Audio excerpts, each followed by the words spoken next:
الله من الشيطان الرجيم بسم الله الرحمن الرحيم وإذ قال ربك للملائكة إني جاعل في الأرض خليفة قالوا أتجعل فيها من يفسد فيها ويسفك الدماء ونحن نسبح بحمدك ونقدس لك قال إني أعلم ما لا تعلمون وعلم آدم الأسماء كلها ثم عرضهم على الملائكة فقال أنبئوني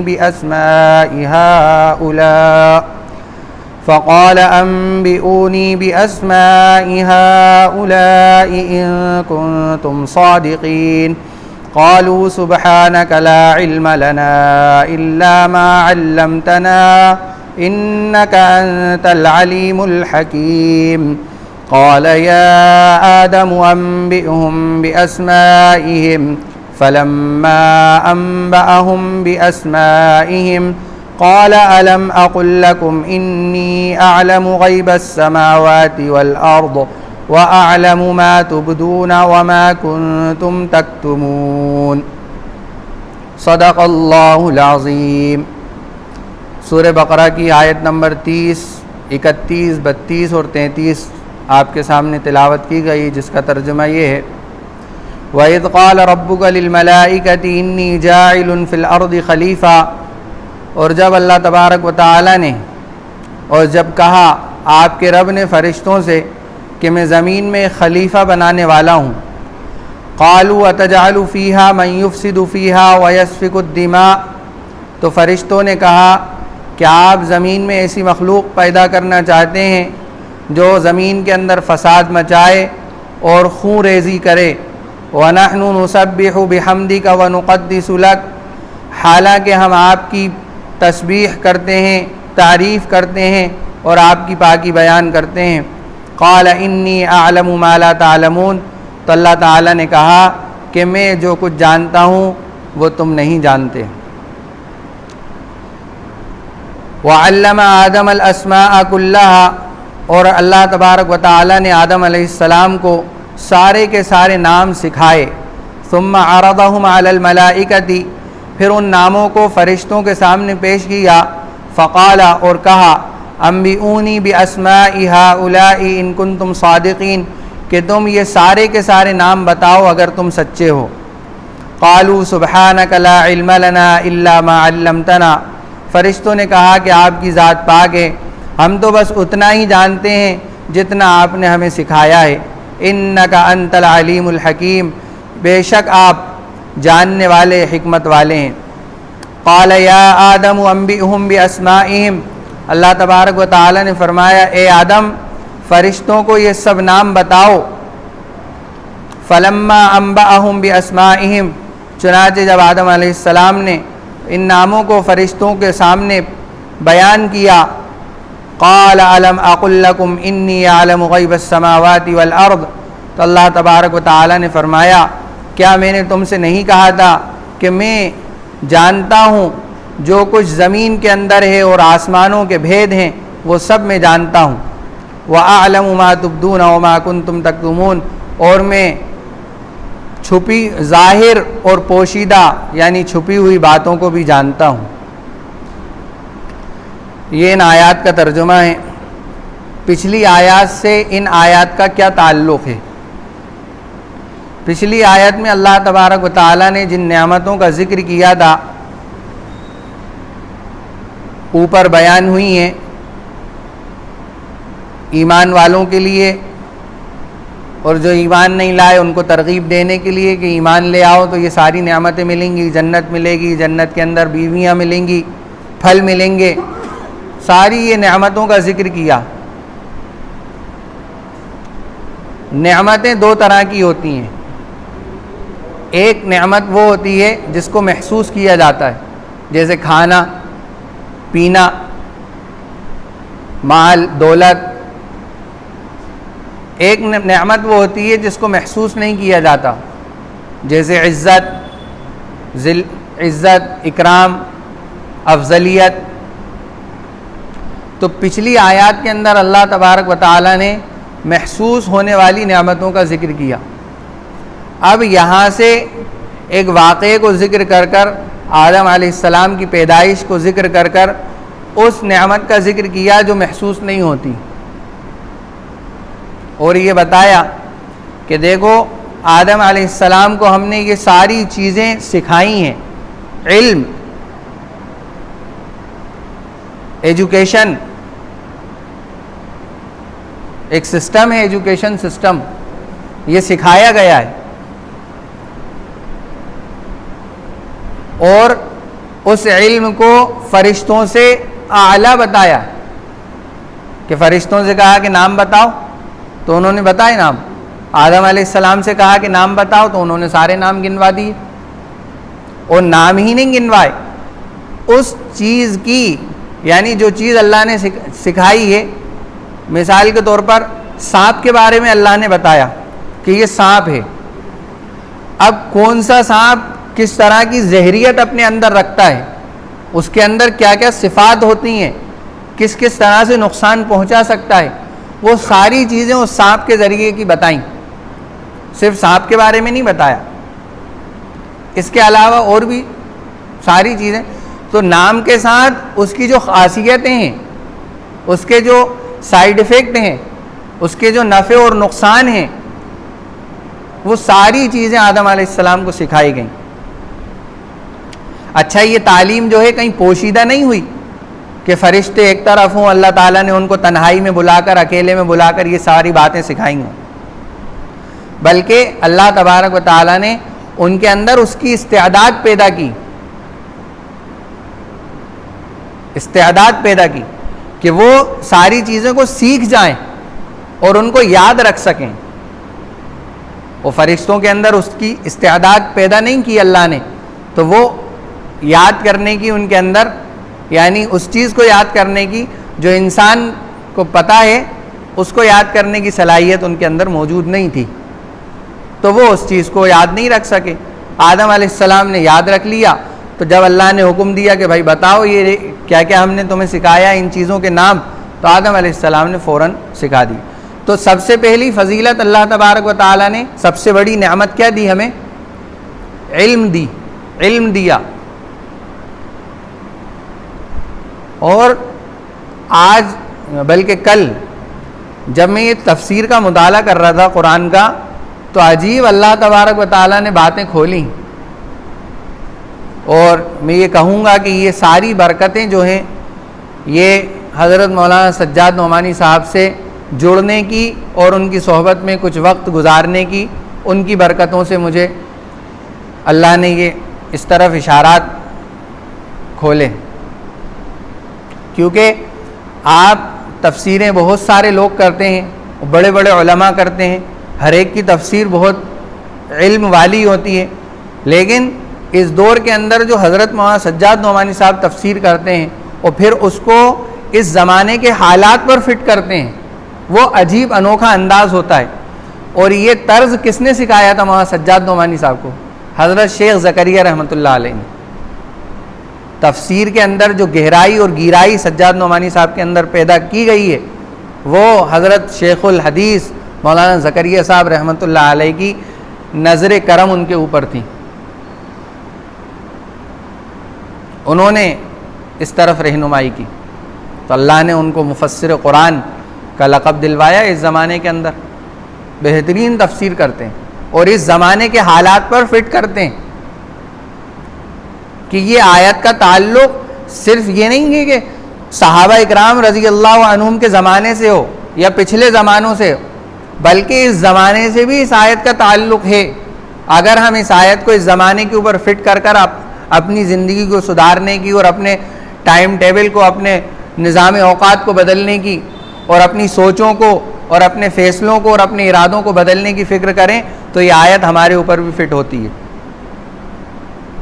تو سب سے پہلی چیز اللہ تبارک و تعالیٰ نے کیا بتائی، کیا نعمت بتائی؟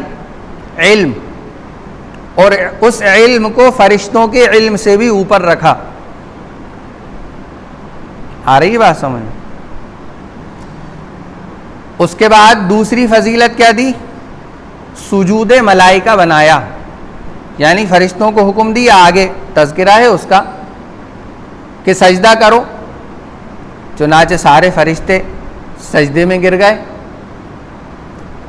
تو جب باپ کی عزت ہوتی ہے تو بیٹے کی، اولاد کی عزت خود بخود ہو جاتی ہے۔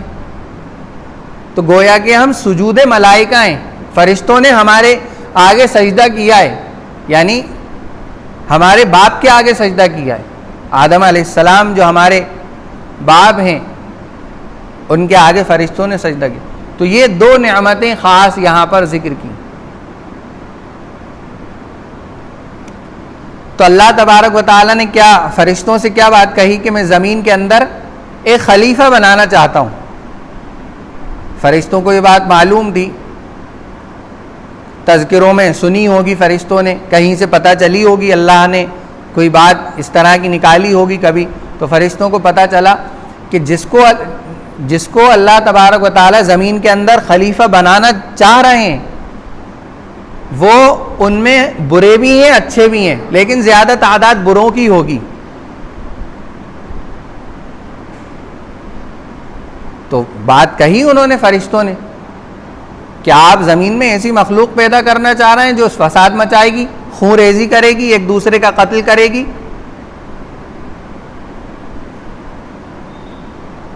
حالانکہ آپ زمین کے اندر جس مخلوق کو پیدا کرنا چاہتے ہیں اس سے آپ کی مراد یہ ہے کہ وہ زمین کے اندر خلافت قائم کرے، آپ کے احکامات کو قائم کرے، نظام الہی کو قائم کرے، اللہ کے نظام کو قائم کرے۔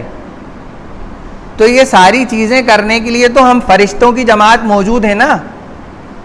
ہمارے اندر نہ کوئی گناہ کی صلاحیت ہے، نہ ہم برائی کی طرف جاتے ہیں، نہ ہم نافرمانی کی طرف جاتے ہیں۔ ہم تو ہر وقت نیکی کرتے رہتے ہیں، ہر وقت آپ کی تسبیح بیان کرتے رہتے ہیں۔ آپ نے حکم دے دیا ہے تو ہزاروں فرشتوں کی جماعت جو ہے رکوع کے اندر ہے، ہزاروں فرشتوں کی جماعت قیام کے اندر ہے، ہزاروں فرشتوں کی جماعت سجدے کے اندر ہے۔ آپ نے جس کو جس چیز پر مقرر کر دیا، متعین کر دیا، فرشتے اس پہ لگیں۔ ایک منٹ کے لیے ایک پلک جھپکنے کے برابر بھی آپ کی نافرمانی نہیں کرتے۔ تو آپ ہم سے یہ کام لینا اپنی نیابت کا، ہمیں خلیفہ بنائیں۔ اللہ نے کہا نہیں، جو میں جانتا ہوں وہ تم نہیں جانتے۔ ارے خلافت تو وہیں قائم ہوگی نا جہاں فساد ہو، اور جہاں فساد ہی نہیں ہو تو وہاں خلافت کیسے قائم ہوگی؟ یا تو یہ ہے کہ تمہارے اندر وہ چیزیں پیدا کروں میں جو انسانوں کے اندر ہیں، یعنی کھانے کی جو بھوک لگتی ہے ہمیں وہ چیز تمہارے اندر پیدا ہو، پانی کی پیاس لگتی ہے وہ چیز تمہارے اندر پیدا ہو، اور جو نفسانی خواہشات انسانوں کی جو صفات ہیں وہ تمہارے اندر پیدا کی جائیں، تو پھر تم فرشتے نہیں بچو گے۔ کہ فرشتوں نے کیا کہا کہ ہم تو ہر چیز سے پاک صاف ہیں، آپ ہمیں خلیفہ بنائیے۔ تو اللہ نے کہا کہ پھر تمہیں خلیفہ بنانے کے لیے ہمیں انسانوں والی صفات تمہارے اندر پیدا کرنا پڑیں گی، اور پھر تم فرشتے نہیں بچو گے۔ جناتوں کو کیوں نہیں بنایا؟ جناتوں کو اس لیے نہیں بنایا کہ ان کے اندر ہر چیز کثرت سے پائی جاتی، یعنی ان کے اندر کوئی بھی چیز ہو وہ کثرت سے ہوتی ہے۔ اگر وہ نیکی کریں گے تو خوب نیکی کریں گے، گناہ نہیں کریں گے، برائی کریں گے تو خوب برائی کریں گے، کم نہیں کریں گے۔ انسانوں کے اندر ایسی صفات ہیں کہ وہ کسی چیز کو بھی کرتے ہیں تو ایک درمیانہ انداز سے کرتے ہیں۔ اگر برائی کریے تو تھوڑی دیر کے بعد ان کو افسوس ہو جائے گا کہ ارے مجھ سے برائی ہو گئی، توبہ کر لیں گے۔ اچھائی کریے تو اس پر اپنے آپ کو کافی نہیں سمجھیں گے کہ میری نجات کے لیے بس فجر کی نماز پڑھ لینا کافی ہے یا 4 نمازیں پڑھ لینا کافی ہے، بلکہ ان کے اندر ایک جذبہ پیدا ہوتا رہے گا، بڑھتا رہے گا، بڑھتا رہے گا۔ تو اس لیے انسانوں ہی کو خلیفہ بناؤں گا۔ انی اعلم ما لا تعلمون، میں زیادہ جانتا ہوں جس کے بارے میں تم نہیں جانتے۔ اب اپن اس آیت کو اس زمانے کے اوپر فٹ کریں۔ اللہ تبارک و تعالیٰ نے کیا فرمایا کہ خلافت اور نیابت اور قانون خدا، قانون الہی کہاں قائم ہوگا؟ جہاں فساد ہوگا۔ اور اس فساد کو دور کرنے کے لیے کیا کرنا پڑے گا ہمیں؟ دو چیزوں پر زور دینا پڑے گا. پہلی چیز اللہ کا نیک بندہ بننے کی کوشش، دوسری چیز ایجوکیشن. کس کے ذریعے سے فضیلت دی ہے فرشتوں کے اوپر؟ علم کے ذریعے سے. اور سب سے پہلی بات کیا کہی ہے کہ ہم نے آدم علیہ السلام کو سارے کے سارے نام سکھائے. اب فرشتوں سے کہا کہ اگر تم سچے ہو اپنی بات میں کہ ہمیں خلیفہ بنایا جائے تو گنواؤ ذرا ناموں کو. چنانچہ وہ پیچھے ہٹ گئے. تو اب ہمیں یہاں پر عدل و انصاف اس ملک میں قائم کرنا ہے اور لوگوں کو اللہ کی پہچان کرانا ہے اور اپنا حق بھی لینا ہے. اور جن کا حق مارا جا رہا ہے چاہے وہ ہماری قوم کے ہوں یا دوسری قوم کے ہوں، باتوں الفاظ پر بہت غور کریے آپ. ہمارا حق مارا جا رہا ہے یا جو ہماری قوم کے تو نہیں ہے، کسی دوسری قوم کے، ان کا حق مارا جا رہا ہے، تو اپنا حق بھی لینا ہے اور ان کو ان کا حق بھی دلوانا ہے. اس کام کے لیے ہمیں سب سے پہلا کیا کرنا پڑے گا؟ اپنے ایمان کے مضبوط کرنے کی کوشش کرنا پڑے گی، اور دوسرا علم حاصل کرنا پڑے گا جس سے ہم لوگوں کے درمیان اونچے ہو جائیں. علم کے ذریعے سے ہی تو فضیلت ہماری بیان کی گئی ہے، اور ہم نے آج علم حاصل کرنا چھوڑ دیا. ہزاروں بچے گھومتے رہتے ہیں، گلے کھیلتے رہتے ہیں یہاں قاضی کیمپ کے گلیوں کے اندر، کوئی فکر کرنے والا نہیں. آپ دوسری قوموں کو دیکھ لیجیے جو آج ہمارے اوپر حاوی ہیں، جو آج ہمارے اوپر بنے ہوئے ہیں، ان کی ایجوکیشن دیکھ لیجیے آپ. بہترین سائنسداں ان کے اندر پیدا ہو رہے ہیں، بہترین کوالیفیکیشن وہ حاصل کر رہے ہیں. کوئی ڈاکٹر ہے، کوئی انجینئر ہے، کوئی کچھ ہے، کوئی کچھ ہے، بڑے بڑے عہدوں پر ہیں. تو کیا اسلام نے ہمیں منع کیا ان ساری چیزوں سے؟ بالکل منع نہیں کیا. یہ کہا ہے کہ جو حد ہے اس حد کے اندر رہ کر تعلیم حاصل کرو. حد کیا ہے؟ کہ تمہارا ایمان سب سے پہلے اتنا مضبوط ہو جائے کہ کوئی بھی نظریہ ایمان کے علاوہ تمہارے سامنے پیش کیا جائے تو تمہارا ایمان، تمہارا دل، تمہارا ذہن اس چیز کو قبول نہیں کرے. چنانچہ پلاننگ ہے باقاعدہ، صاف الفاظ میں کہہ رہا ہوں. ابھی بالکل تازہ ترین موضوع آیا تھا پچھلے ہفتے، میں نے کچھ ساتھیوں کو پڑھ کر بھی سنایا تھا کہ 2024 تک ایجوکیشن سسٹم کو بدلنے کی پوری پلاننگ ہے، اور باقاعدہ تیار ہو چکا ہے ایجوکیشن سسٹم. نصاب تعلیم پیٹرن تیار ہو چکا ہے، 2024 تک اس کو لاگو کر دیا جائے گا. جب ہمارا بچہ کسی اسکول میں جائے گا تو وہاں کی ٹیچر یہ بتائیں گی کہ بیٹا دیکھو یہ تعلیم کی دیوی ہے، بیٹا دیکھو یہ پیسوں کی لکشمی کی دیوی ہے، اس کے سامنے ہاتھ جوڑو، اس کو پرنام کرو.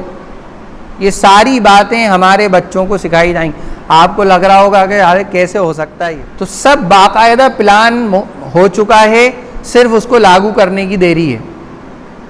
اب یہ ذمہ داری ہماری ہے کہ ہم اپنے بچوں کی حفاظت کیسے کریں.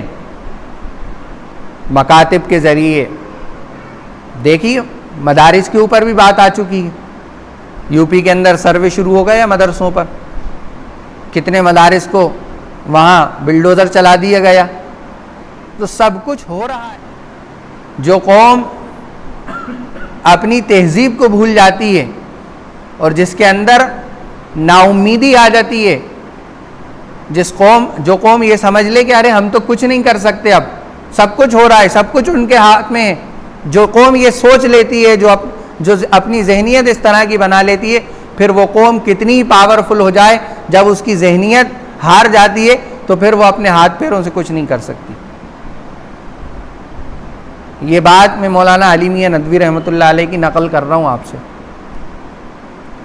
علی میاں ندوی رحمۃ اللہ علیہ نے برما والوں کو ان کی ہلاکت سے پہلے یہ بات بتائی تھی کہ دیکھو تم اپنی خیر منا لو، تمہارے اوپر اس طرح کے حالات منڈرا رہے ہیں، کچھ فیصلے کر لو اپنے. اگر اپنے فیصلوں کو بدلو گے نہیں، اپنے ارادوں کو نہیں بدلو گے اور کچھ اپنی زندگی کو نئے طریقے پر گزارنے کی شروعات نہیں کرو گے تو تمہارا حشر برا ہوگا. اب دیکھ لیجیے آپ برما والوں کا کیا حال ہوا تھا، کیا حال ہوا تھا. تو ہمارے اوپر بھی اسی طرح کے حالات منڈرا رہے ہیں اور یہ آئیں گے حالات. ان حالات کا ہمیں مقابلہ کرنا ہے، اور مقابلہ وہ کرے گا جس کا ایمان مضبوط ہوگا، جو ایمانی حلقوں میں بیٹھ کر، ایمانی باتوں کو سن کر، ایمانی مجلسوں میں بیٹھ کر اپنے ایمان کو جس نے مضبوط کرنے کی فکر کری ہوگی، وہ اپنے ایمان کے اوپر ثابت قدم اور مضبوطی کے ساتھ کھڑا رہے گا. ورنہ ہماری بچی جاتی ہے اسکول،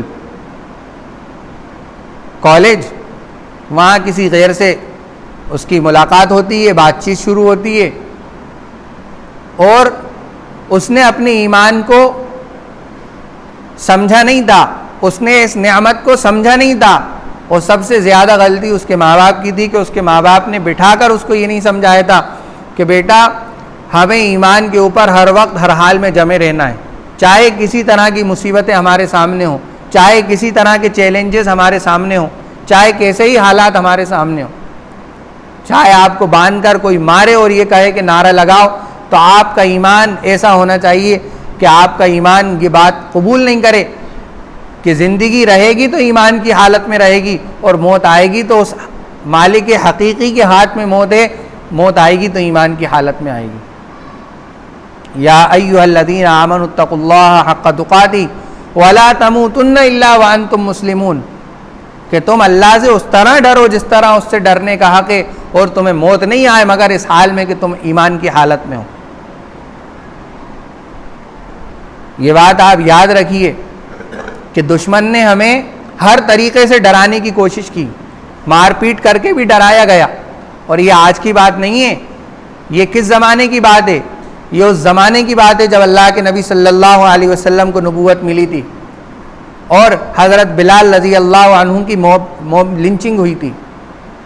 ان کے سینے پر چٹان رکھی گئی تھی اور کہا تھا یا تو اس حالت میں مر جاؤ یا اپنے ایمان سے پھر جاؤ. یہ اس زمانے سے شروع ہے بھائی، یہ آج کی موب لنچنگ نہیں ہے، یہ اس زمانے سے. تو یہ حالات پیش آ رہے ہیں. اب کیا ہوا، دشمن نے یہ سمجھ لیا کہ ارے مار ٹھوک کر تو کچھ نہیں کر سکتے، جس طرح انہوں نے سمجھا تھا نا کہ ارے ان کی پٹائی لگاؤ، ان کو مار دو، ان کو جلا دو، ان کو سولی پہ چڑھا دو، کچھ بھی کر لو، یہ اپنے ایمان سے نہیں پھر سکتے. اب کیا کیا جائے کہ ان کی جو نئی نسل ہے اس کو ذہنی ارتداد کا شکار بنایا جائے، ان کے ذہنوں کو مرتد کیا جائے، ان کے ذہنوں میں یہ بات بٹھائی جائے. تو وہ اسکول اور کالج کے ذریعے سے اپنی محنت کر رہے ہیں. اور مدارس جو ہمارے یقین مانیے آپ، میں یہ بات بہت صاف الفاظ میں آپ سے کہنا چاہتا ہوں کہ ہم جو آج مسلمان باقی ہیں اور ہماری گنتی جو مسلمانوں میں ہو رہی ہے وہ صرف مدارس کی دین ہے. اس لیے کہ ساری قوموں نے اپنے آپ کو ہندو ڈکلیئر کروا دیا. جو کھانے آتے ہیں نا کہ آپ ہندو ہیں یا مسلمان، تو ہمارے علاوہ ساری قومیں اپنے آپ کو ہندو لکھتی ہیں، حالانکہ ان قوموں نے اس ملک کے اندر جنگیں لڑی ہیں. جینوں نے جنگیں لڑی ہیں کہ ہم ہندو نہیں ہیں، لیکن وہ اس جنگ میں ہار گئے. کیوں؟ کیونکہ ان کے پاس ان کے دھرم کو بچانے کا کوئی سامان نہیں تھا، ان کے مذہب کو بچانے کا کوئی سامان نہیں تھا. اللہ تعالیٰ ہم سب کو کہنے سننے سے زیادہ عمل کرنے کی توفیق عطا فرمائے. سبحان اللہ و بحمدہ، سبحانک اللہم و بحمدک، نشہد ان لا الہ الا انت، نستغفرک و نتوب الیک. سبحان ربک رب العزۃ عما یصفون وسلام علی المرسلین والحمد للہ رب العالمین.